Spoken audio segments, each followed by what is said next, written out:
इस कहानी की शुरुआत थॉर रैग्नारॉक की एंडिंग के बाद होती है। थॉर रैग्नारॉक के एंड में हमें दिखाया जाता है कि थॉर के शिप के सामने एक बड़ी शिप आकर रुकती है जिसका नाम है सेंचुरी 2 और वो शिप और किसी की नहीं बल्कि थैनोस की होती है जो अपनी टीम ब्लैक ऑर्डर के साथ आता है। जब थैनोस और उसकी टीम थॉर के शिप के अंदर एंटर करते हैं तो वो सभी एसगार्डियंस को मार डालते हैं और फिर यहाँ पर सीन कट होता है और हमें दिखाया जाता है कि थैनोस लोकी के पास स्पेस स्टोन लेने के लिए आता है।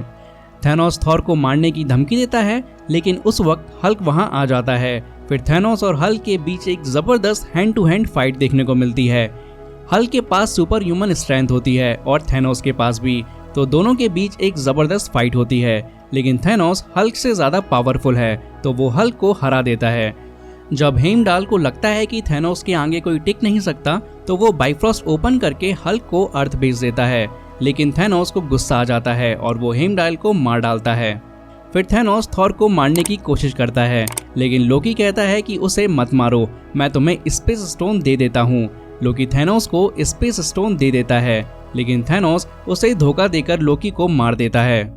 ये देखकर थॉर बहुत गुस्सा हो जाता है लेकिन उसके हाथ बंधे होते हैं इसलिए वो कुछ भी नहीं कर पाता। फिर थैनोस अपने थर्ड स्टोन को लेने के लिए शिप में बैठकर वहां से चला जाता है और थॉर के शिप को तबाह कर देता है। जब शिप तबाह हो जाता है तो थॉर अंतरिक्ष में तैर रहा होता है और फिर गार्डियंस ऑफ द गैलेक्सी की टीम उसे मिलती है। वो थॉर को अपनी शिप के अंदर ले आते हैं। फिर हमें मैंटिस को दिखाया जाता है जिसके पास इमोशन कंट्रोल करने के पावर्स होते हैं। जब वो थॉर के सर पर हाथ रखती है तो उसे पता चलता है कि थॉर दर्द में है और उसने काफी लोगों को खो दिया है। जब थॉर की नींद खुल जाती है तो वो गार्डियंस को बताता है कि थैनोस आ गया है और वो इन्फिनिटी स्टोन्स के पीछे है। अगर उसके हाथ सभी स्टोन्स आ गए तो वो पूरी दुनिया को खत्म कर देगा। पहले तो गार्डियंस ऑफ द गैलेक्सी की टीम थॉर की बातों पर यकीन नहीं करती पर थॉर के और ज्यादा समझाने पर वो यकीन करने लगते हैं और थॉर की मदद करने के लिए तैयार हो जाते हैं। उसके बाद हमें दिखाया जाता है कि यहाँ पर दो टीम बन जाती हैं, यानी कि एक टीम में होते हैं थॉर, रॉकेट और ग्रूट और दूसरी टीम में होते हैं पीटर क्विल, गमोरा, मेंटिस और ड्रैक्स। फिर थॉर पीटर क्विल को ये कहता है कि जब तक उसके पास अपना हथौड़ा नहीं होगा तब तक वो कुछ नहीं कर सकता, इसलिए उसको अपना हथौड़ा लाने के लिए निडावलीर जाना पड़ेगा। और वहीं पर पीटर क्विल, गमोरा, मेंटिस और ड्रैक्स नोवेयर जाते हैं जहां दी कलेक्टर रहता है क्योंकि दी कलेक्टर के पास रियलिटी स्टोन होता है। अब कहानी हल्क की तरफ शिफ्ट होती है। जब हल्क अर्थ पर आता है तो वो सीधा न्यूयॉर्क के सैंक्टम पर गिरता है जहां डॉक्टर स्ट्रेंज और वोंग होते हैं। हल्क उनको बताता है कि थैनोस आ गया है, अब हमें कोई नहीं बचा सकता। डॉक्टर स्ट्रेंज भी घबरा जाते हैं और टोनी स्टार्क से मदद मांगते हैं। डॉक्टर स्ट्रेंज और ब्रूस बैनर टोनी स्टार्क के पास पहुंचने के लिए निकलते हैं जो अपनी शादी की बात कर रहा होता है पेपर पॉट्स के साथ। दोनों टोनी स्टार्क को बताते हैं कि थैनोस आ गया है और इन्फिनिटी स्टोन्स के पीछे पड़ा है। अगर उसने ये स्टोन्स पा लिए तो अर्थ और पूरा यूनिवर्स खतरे में आ जाएगा। अब जब टोनी स्टार्क को ये पता चलता है कि थैनोस इस यूनिवर्स की आधी पॉपुलेशन को खत्म करना चाहता है तो टोनी सोचता है कि क्यों ना उन 6 स्टोन्स में से टाइम स्टोन्स को डिस्ट्रॉय कर दिया जाए जो कि फिलहाल आई ऑफ आगामोटो के अंदर होता है और आई ऑफ आगामोटो होता है डॉक्टर स्ट्रेंज के पास। तब डॉक्टर स्ट्रेंज कहता है कि मैं टाइम स्टोन को अपनी जान की तरह प्रोटेक्ट करूंगा, इसे डिस्ट्रॉय नहीं करने दे सकता। फिर वो सोचने लगते हैं कि विजन के पास माइंड स्टोन है, अगर वो माइंड स्टोन को डिस्ट्रॉय कर दें तो थैनोस का प्लान फेल हो जाएगा। वो विजन से कांटेक्ट करते हैं लेकिन पता चलता है कि विजन का ट्रांसपोर्टर बंद है क्योंकि सोकोविया अकॉर्ड्स की वजह से एवेंजर्स 2 टीम में डिवाइड हो गई थी, एक आयरन मैन के साथ और एक कैप्टन अमेरिका के साथ, इसलिए वो विजन से कांटेक्ट नहीं कर पाते। तब ब्रूस बैनर कहता है शायद कैप्टन अमेरिका को विजन के बारे में पता हो, तुम उसे कॉल करके उसकी लोकेशन पूछो। लेकिन टोनी स्टार्क कहता है मैं उससे बिल्कुल बात नहीं करता, मेरी उससे बिल्कुल नहीं बनती। लेकिन तब हल्क कहता है तुम्हें नहीं पता तुम्हारा पाला किससे पड़ने वाला है, जल्दी से उसे फोन लगाओ। और फिर उन्हें सैंक्टम के बाहर से कुछ आवाज़ आने लगती हैं। जब वो लोग विंडो से बाहर देखते हैं तो उन्हें एक बहुत बड़ा क्यू शिप न्यूयॉर्क सिटी के ऊपर आता हुआ दिखाई देता है। उन्हें समझ आ जाता है कि अब असली प्रॉब्लम सामने आ गई है। स्पाइडरमैन भी अपने स्कूल बस से उस शिप को देखकर वहां से भाग जाता है और उस शिप के पीछे जाने लगता है। फिर हमें दिखाया जाता है कि उस क्यू शिप में से 2 लोग निकलकर आते हैं। एक का नाम होता है इबोनी माओ और दूसरे का नाम होता है ब्लैक डॉर्फ। इबोनी माओ के पास टेलीकाइनेसिस की पावर होती है जो किसी भी चीज को बिना छुए एक जगह से दूसरी जगह ले जा सकती है, और दूसरी तरफ ब्लैक डॉर्फ के पास सुपर ह्यूमन स्ट्रेंथ होती है। अब टाइम स्टोन को डिफेंड करना जरूरी होता है, इसलिए हमें उन सब के बीच में एक एपिक फाइट दिखाई जाती है। और यहाँ पर हमें वो आइकॉनिक सीन भी देखने को मिलता है जहाँ पर टोनी स्टार्क अपना आयरन मैन मार्क 50 सूट पहनता है और एक ही बार में इबोनी माओ के अटैक को रोक लेता है। फिर एक जबरदस्त फाइट होती है उन सब के बीच में। अब क्योंकि इबोनी माओ काफी पावरफुल होता है और उसके पास टेलीकाइनेसिस पावर होती है, तो वो अपने काम में कामयाब हो जाता है और डॉक्टर स्ट्रेंज के पास पहुंचकर टाइम स्टोन निकालने की कोशिश करता है। लेकिन टाइम स्टोन को डॉक्टर स्ट्रेंज के अलावा कोई निकाल नहीं सकता, तो इबोनी माओ डॉक्टर स्ट्रेंज को अपने साथ अपने शिप में ले जाता है, पर उसे ये पता नहीं होता कि टोनी स्टार्क और स्पाइडरमैन भी उसके शिप में चुपके से घुस गए हैं। फिर सीन विजन की तरफ शिफ्ट होता है। अब क्योंकि इबोनी माओ के पास इन्फिनिटी स्टोन की लोकेशन ट्रैक करने की एबिलिटी होती है, इसलिए वो पहले डॉक्टर स्ट्रेंज के पास टाइम स्टोन निकालने के लिए पहुंच जाता है और फिर विजन के पास माइंड स्टोन निकालने के लिए प्रॉक्सिमा मिडनाइट और कॉर्वस ग्लेव पहुंच जाते हैं। यहाँ हमें दिखाया जाता है कि प्रॉक्सिमा मिडनाइट और कॉर्वस ग्लेव विजन और वांडा से काफी ज्यादा पावरफुल हैं। कॉर्वस ग्लेव के पास एक ब्लेड होता है जो किसी भी इंसान के बॉडी में घुस सकता है और उससे जख्मी कर सकता है, इसलिए वो विजन को जख्मी कर देता है।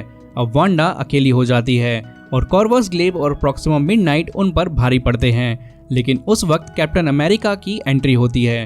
वो फैल्कन और ब्लैक विडो के साथ आकर उन दोनों को डिफीट करने में कामयाब हो जाते हैं। जैसे ही वो तीनों उन दोनों को मारने के लिए आगे बढ़ते हैं, कॉर्वस ग्लेव और प्रॉक्सिमा मिडनाइट एक पोर्टल खोलकर वहां से भाग जाते हैं। अब क्योंकि विजन काफी ज्यादा घायल हो गया था, तो सब ये डिसाइड करते हैं कि वो वकांडा जाके ब्लैक पैंथर की हेल्प लेंगे ताकि विजन को रिकवर किया जा सके। फिर सीन शिफ्ट होता है गार्डियंस ऑफ द गैलेक्सी की तरफ। वहाँ गमोरा और पीटर क्विल आपस में बातें करते हुए नोवियर की तरफ निकलते हैं। गमोरा पीटर क्विल को ये बताती है कि काफी साल पहले थैनोस उनके घर पर आया था और उसने बिना किसी भेदभाव के आधे लोगों को मार दिया, जिसमें गमोरा की माँ भी थी। गमोरा का कहना था कि अब वो थैनोस को ऐसा फिर कभी नहीं करने देगी। गमोरा पीटर से एक वादा करने को कहती है। मुझे एक राज पता है जिसकी वजह से थैनोस मुझसे जरूर मिलेगा। अगर थैनोस मुझसे तुम्हें चुराने की कोशिश करे तो तुम्हें मुझे मार देना होगा। ये तुम्हें मुझसे वादा करना पड़ेगा। पीटर को ये वादा करना मुश्किल लगता है, लेकिन वो फाइनली गमोरा से वादा कर लेता है। फिर वो दोनों नोवियर पहुंचकर द कलेक्टर से मिलते हैं। वहाँ थैनोस द कलेक्टर को धमकी देता है कि अगर उसने रियलिटी स्टोन यानी कि एथर नहीं दिया तो वो उसे मार देगा। लेकिन गमोरा अपनी जान के बदले थैनोस को मारने की कोशिश करती है। फिर हमें पता चलता है कि थैनोस ऑलरेडी नोवेयर पहुंचकर द कलेक्टर से रियलिटी स्टोन ले चुका था। उसने दोबारा से वही सीन फिर से क्रिएट किया जिससे कि वो गमोरा को अपने जाल में फंसा सके, और उसने ये सब कुछ रियलिटी स्टोन का यूज करके किया था। जब पीटर को ये पता चलता है कि थैनोस गमोरा को अपने साथ ले जा रहा है, तो वो अपनी बंदूक से गमोरा को मारने की कोशिश करता है, लेकिन थैनोस उसकी गन के बुलेट को बबल्स में बदल देता है और गमोरा को अपने साथ लेकर वहां से चला जाता है। वहीं पर सीन शिफ्ट होता है क्यू शिप वाली स्पेसशिप में, जहां इबोनी माओ और डॉक्टर स्ट्रेंज होते हैं। लेकिन वहां पर टोनी स्टार्क यानी कि आयरन मैन और स्पाइडरमैन भी होते हैं, जिसके बारे में इबोनी माओ को पता नहीं होता, और वो दोनों मिलके डॉक्टर स्ट्रेंज की जान बचा लेते हैं। काफ़ी मुश्किलों के बाद इबोनी माओ को अंतरिक्ष में मार दिया जाता है और फिर टोनी और डॉक्टर स्ट्रेंज के बीच एक हेल्दी डिस्कशन होता है। टोनी स्टार्क डॉक्टर स्ट्रेंज को बताता है कि मैं थैनोस को अर्थ पर लाने का रिस्क नहीं लूँगा। अगर उसे टाइम स्टोन चाहिए तो हमें उससे लड़ने के लिए कहीं और बुलाना पड़ेगा। फिर वो सब टाइटन प्लैनेट पर जाने का डिसीजन लेते हैं, क्योंकि थैनोस टाइटन प्लैनेट से ही आया था। अब यहाँ पर सीन शिफ्ट होता है और हमें थैनोस और गमोरा दिखाए जाते हैं, जो कि अब वॉर्मीर पर पहुंच चुके होते हैं। वॉर्मीर पर अब उनकी मुलाकात रेड स्कल से होती है। रेड स्कल यहाँ पर सोल स्टोन का गेट कीपर बन चुका होता है। रेड स्कल थैनोस को बताता है कि सोल स्टोन सबसे ज़्यादा शक्तिशाली स्टोन है।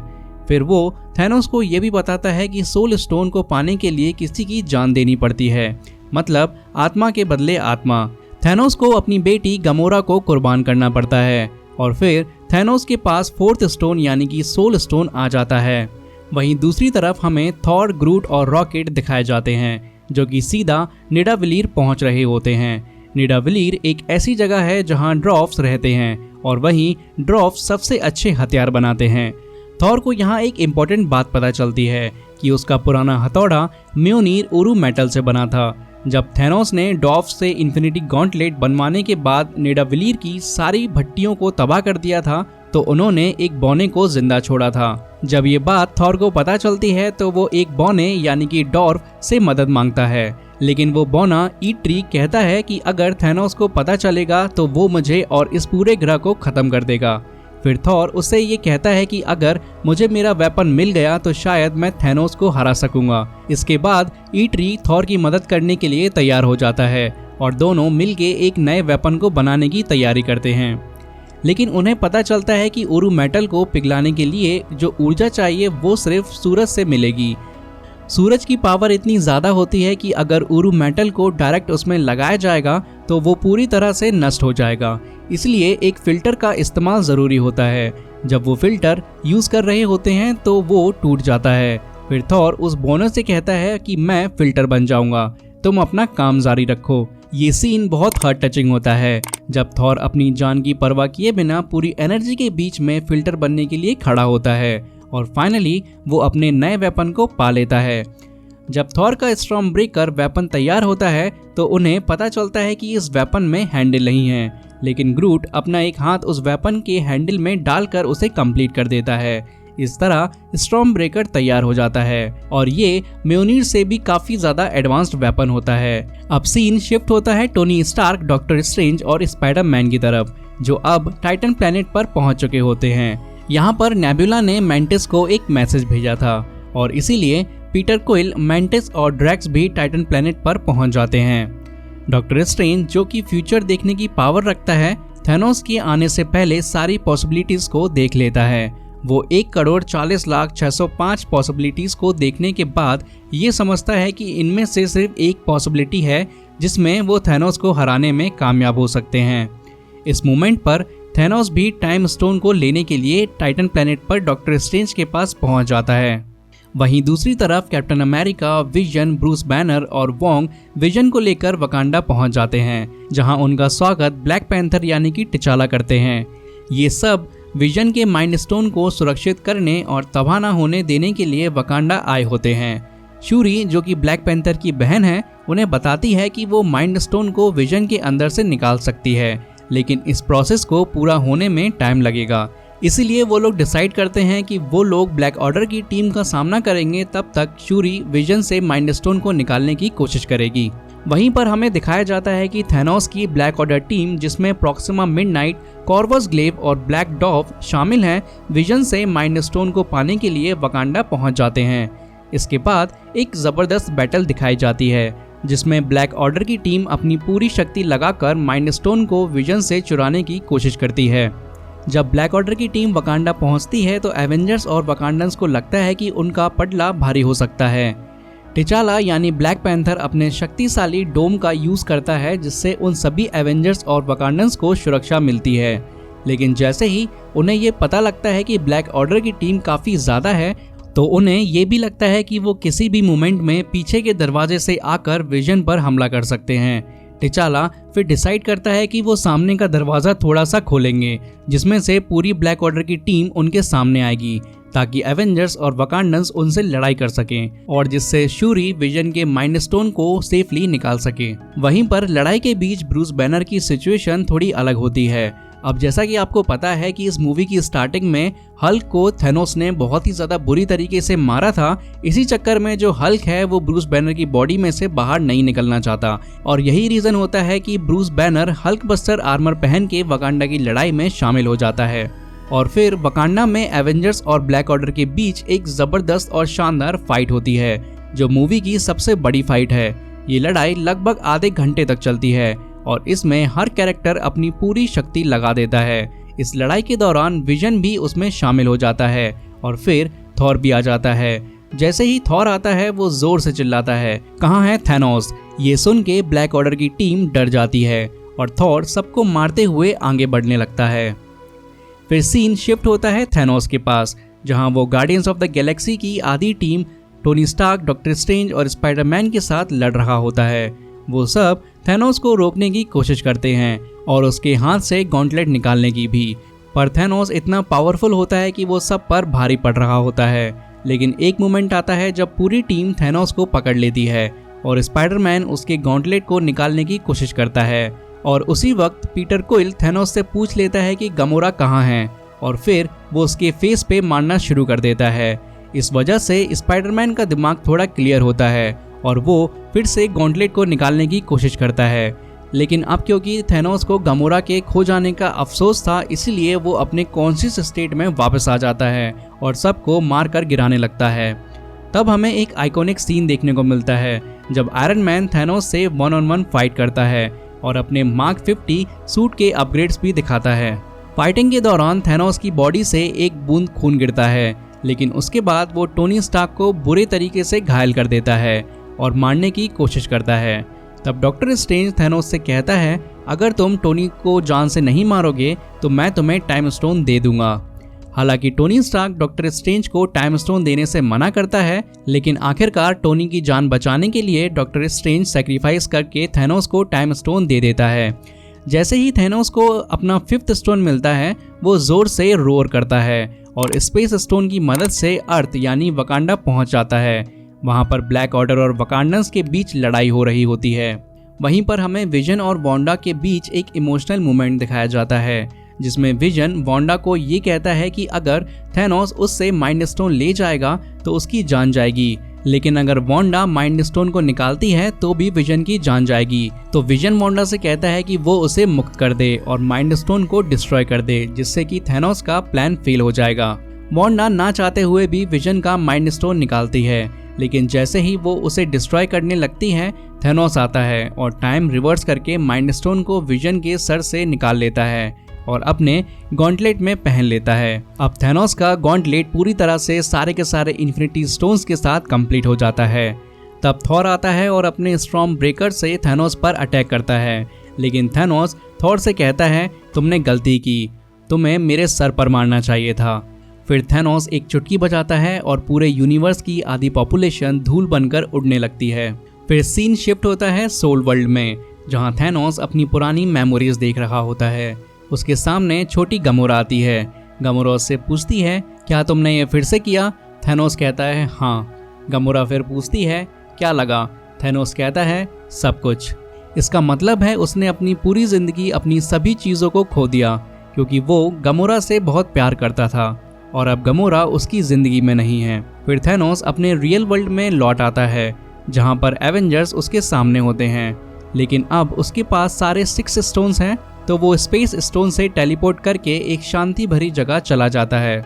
फिर सीन कट होता है और हमें दिखाया जाता है कि थैनोस एक अकेली जगह पर बैठा होता है, खुश है क्योंकि उसने अपना काम पूरा कर लिया, पूरी यूनिवर्स की आधी पॉपुलेशन को मार दिया। मूवी के पोस्ट क्रेडिट सीन में हमें मारिया हिल और निक फ्यूरी दिखाए जाते हैं, जो कार में कहीं जा रहे होते हैं।